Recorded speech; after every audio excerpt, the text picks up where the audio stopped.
Hi friends, welcome to my YouTube channel Ravinder వర్స్. ఇది daily gym సిరీస్లో డే 1. ఫ్యూ డేస్ నుండి నేను రెగ్యులర్గా జిమ్కి వెళ్తున్నా, బట్ నేను పర్సనల్ ట్రైనింగ్ తీసుకోవట్లేదు. యాక్చువల్గా కల్ట్లో జాయిన్ అయిన వాళ్ళకి కల్ట్ యాప్లో వర్కౌట్ ప్లాన్ సెట్ చేసుకునే ఆప్షన్ ఉంది. సో నేను కూడా వర్కౌట్ ప్లాన్ సెట్ చేసుకున్నాను. బట్ ప్రాబ్లం ఏంటి అంటే నేను కరెక్ట్గా చేస్తున్నానా లేదా అనేది క్లారిటీ లేదు.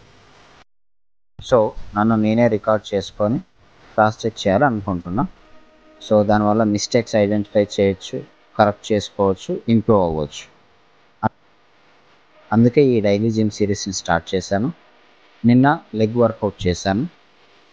ఫస్ట్ వార్మప్తో స్టార్ట్ చేశాను. క్యాట్ క్యామల్, క్రాస్ ట్రైనర్, తర్వాత బాడీ వెయిట్ స్క్వాట్స్ చేశాను, లెగ్ ప్రెస్ చేశాను, మిషన్ లెగ్ ఎక్స్టెన్షన్ చేశాను, ఫైనల్గా ఫ్యూ స్ట్రెచెస్ చేశాను. కానీ అన్ని వర్కౌట్స్ రికార్డ్ చేయడం పాసిబుల్ అవ్వలేదు. నెక్స్ట్ ఎపిసోడ్ నుండి ఫుల్ వర్కౌట్స్ రికార్డ్ చేస్తాను. మీకు నా ప్రోగ్రెస్ చూడాలి అనిపిస్తే ప్లీజ్ సబ్స్క్రైబ్ చేయండి, బెల్ ఐకాన్ కొట్టండి. Thank you for watching. Have a nice day.